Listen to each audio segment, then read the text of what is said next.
Dear friends, welcome to this week's virtual Drasha. This week we have the incredible privilege to read Parshas Metzorah. And the Parsha continues with the conversation of the individual stricken with tzaras. And whereas in last week's Parsha we were much more focused on what defines tzaras, this week's Parsha, Parshas Metzorah, is much more focused on the purification process that the Metzorah must undergo in order to resume his life, in order to literally come back into the camp and to resume the normal trappings of everyday life. After that section, the Torah then goes on, and this is the beginning of the fourth day, the beginning of Revi, to speak about a fascinating topic. Torah says as follows. This is in Perek Yud Pasuk Lamed, chapter 14, verse 34. Ki savol eretz Canaan asher ani nosein lochem la'achuza. When you will come into the land of Canaan, that I'm going to give you as a portion, as an inheritance, v'nasati negat tzaraas beveis eretz achuzaschem. Baruch Hu's foreshadowing, I'm going to visit tzaraas upon your homes. Now, the truth is, at first, this is a little bit startling because, interestingly enough, this sounds like a haftach, almost like a divine promise that HaKadosh Baruch Hu is going to visit tzaras upon our homes. Now, the truth is, in everything we learned in Parshas Tazria and in the beginning of Parshas Metzorah, so again, tzaras is really portrayed as something negative. Tzaras is the result. Remember, tzaras is a physical manifestation of a spiritual illness. There's something broken in my life. There's something broken inside of me. And as such, tzaras is there. It's a punishment, but it's a rehabilitative punishment to get me to really think about how I'm living and what I'm doing, and in essence, to course correct. And here HaKadosh Baruch Hu says he's going to come to Eretz Yisrael, and I'm going to visit tzaras upon your home. So of course, Rashi HaKadosh explains that no, this tzaras is different. This tzaras is a bracha. This tzaras is a blessing. As Rashi explains that as the Jews were making their way towards Canaan, the nations of Canaan got all nervous, and they began to hide their possessions, their bounty, their treasure in the walls of their home. Klal Yisrael came in, conquered the land, took over the land, and ultimately, again, there was all this buried treasure right in the walls of their home. The problem is, they would never know about it. HaKadosh Baruch Hu says, don't worry, I'm going to visit tzaras upon the home. You'll have to remove some of the stones, as we'll discuss in just a moment, and you'll find the beautiful treasure. So whereas the tzaras that we were introduced to in last week's parsha is much more of a response to something negative, a punishment to rehabilitate the Metzorah, tzaras habatim was much more to give the individual access to literally buried treasure that was right underneath their noses, but yet they had no idea. And I don't know why. Maybe it's just a combination of Shabbos HaGadol, upcoming Yom Tov of Pesach, the idea that our brothers and sisters still languish in captivity after all of this time. But when I saw this pasuk, I saw something a little bit different. And you could feel free to go ahead and disagree, please.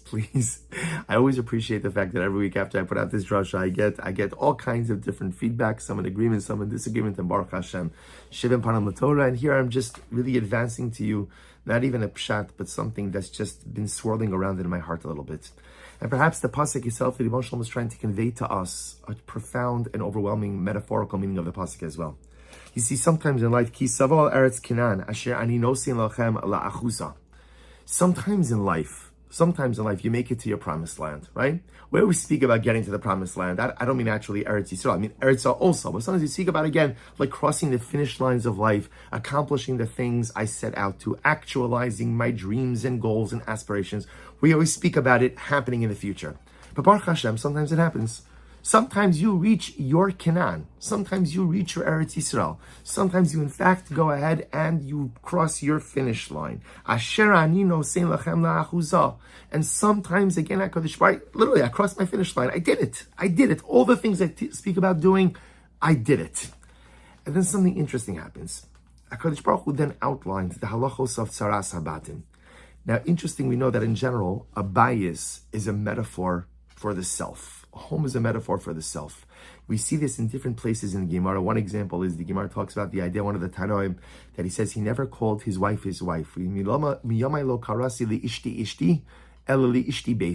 called my wife my home. Now, of course, that's a beautiful marriage metaphor, but it's also a metaphor for a human being. A human being is very much like a home. There's multiple layers. There's multiple levels. There are things you see. There are things you don't see. You know, when you have company over at your house, there are certain doors you keep open and there are certain doors you keep closed, either because it's messy or just because whatever, it's a little bit more private part of my home. Man is very much like a home. There are visible parts, there are hidden parts. There are different layers of complexity. There are parts of the home that are finished the way I want them to be finished, and then there are spaces that are unfinished, and then there are other spaces that are absolutely in a state of disrepair. So sometimes you make it to your promised land. Sometimes you make it to your Canaan. Your dreams are actualized. Your goals and aspirations realized. The finish lines have been crossed. But yet, I just don't feel the sense of happiness. And I don't feel the sense of fulfillment that I thought I was going to feel. Why am I not happier with my achievements? And why am I not happier with the things that I've accomplished in life? What is it? And however, I think we all experience this in different ways at different times, where when I look at my life on paper, I should be doing proverbial or maybe even literal backflips. Everything that I have. And if I have so much, not everything, no one has everything, but I have so much, so why don't I feel a sense of contentment? Why don't I feel a sense of accomplishment? And so HaKadosh Baruch Hu says, there's something wrong. There's tzara'as in the bias. Because something's off. Something's off. You know, it's kind of like to give you a mashal. You know how like a person can have every single bracha in the world. If you get a migraine headache, it doesn't have to be a migraine, it's just a splitting headache, right? I literally, nothing in the world matters at that moment. I just need to lay down, take my medication, do whatever. I imagine somebody comes over to you in the middle of a migraine and they say, oh, you know what? I know you have a migraine, but you have such a beautiful mishpacha, and you have paranasa, and you have refuah, and you have gesund, and you have everything. And what are you going to say to that person? Like, get away from me. Get away from me. Don't talk to me now. I can't talk. I have everything. Sometimes in life you can have everything, but if something is off, I just don't have the ability to enjoy it. So I could be in my Canaan, I could be in my promised land, yet there's something off in my bias. There's something off in my life that's preventing me from enjoying my brachas. So what do? How do you remedy that? And incredibly, if you skip forward a little bit, again, the process is a bit more intricate, but if you skip forward a little bit, if the tzaras in the home persists, so the Torah mandates what has to be done. The Torah says, and now this is in Parak Yudalad Pasuk Mem Gimel, what do? The halacha is, V'tziva HaKohen, V'chiltzu as ha'avonim asher bahen hanoga. You identify the stones that are afflicted with tzaras. You identify them, right? The tzaras legion is on certain stones. And what do you do with those stones? You remove them from the home.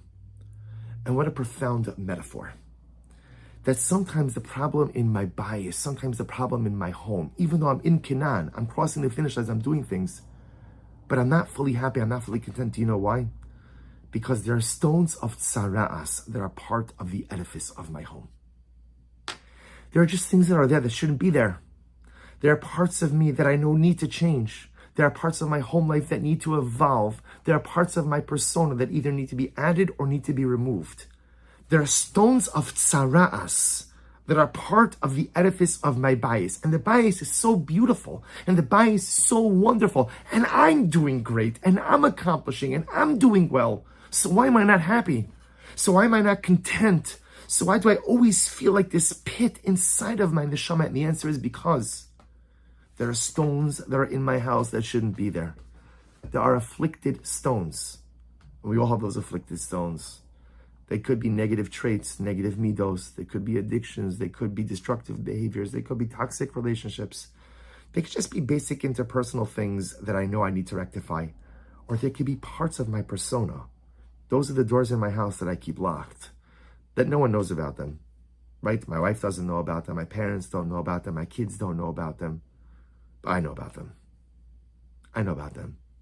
Because I know what lurks behind every closed door in my house. You know, people walk into my home and it looks so beautiful, looks so wonderful, everything is neat. Yeah, because the stuff I don't want you to see, that's behind closed doors. And that's the stones. Those are the stones that are afflicted with tzaras. So what do, says the HaKadosh Baruch Hu? Remove the stones. But you don't just remove the stones. Something amazing happens. Ve'as habayis yatzia mibayis saviv. You know, a stone, when it's put into an edifice, it's not just the stone that sits there, but like there's mortar, cement all around the stone. When you remove a stone afflicted with tzaras, you don't just remove the stone, you remove the mortar and the cement all around the stone as well. Because the negative traits, and the negative qualities, and the negative relationships, and the negative parts of myself, it's not just the stone. There's like a whole bunch of other stuff that's kind of built up around that. That's the mortar, that's the cement, and that has to be removed as well. Sometimes in life we have everything. Objectively, I have everything. And I'm accomplished, and I'm doing, and I'm growing, and I'm crossing the finish lines, and I'm actualizing the dreams, and I'm in Canaan. But yet I'm still not happy. I'm still not content. Why not? Because there are tzaras, stones in my home that have maybe been part of that personal or familiar or life edifice for such a long time. And as long as they're there, you keep painting over it, or you can keep closing the door to those rooms, so no one else will ever know about it, but I know about it. And because I know about it, that weighs on me, that weighs on my heart, that weighs on my soul, and that prevents me from feeling happy, and that prevents me from truly feeling content. And Chaver, that's the message of Parshas Metzorah. Clean out the afflicted stones of your life. Identify them, clean them out, get rid of them, and finally feel a sense of happiness and contentment in life. And what better time to engage in this avoda than Shabbos HaGadol, than the Yom Tov of Pesach Haba Aleinu L'Tova. Nisan is the month where the impossible becomes possible. Nisan is the month where we changed from slaves to free men. Nisan is the month where if you want to affect change within yourself, you have the ability to do so. It's the easiest month to affect change because it is the month where the most dramatic change has ever occurred. All you need to do is want it. Well, I take it back. You need to do more than want it. You have to be willing to roll up your sleeves. You have to be courageous enough to open the doors that you've kept shut all of these years. You have to be brave enough to acknowledge that there are afflicted stones in my house. And then roll up your sleeves. Take out the hammer and chisel. Say, you know what? I'm done. I'm done with the closed doors, and I'm done hiding from myself. I'm done hiding from everyone else. I just want to be Tochel Kippur. I just want to be complete. I just want to be whole. I just want to be happy. I just want to be content. Take the stones, take the grout and the cement and the mortar all around it and chuck it. Just get rid of it. Just throw it out. And imagine, Chaver, if we do this, how much lighter we will feel. How much happier we will feel.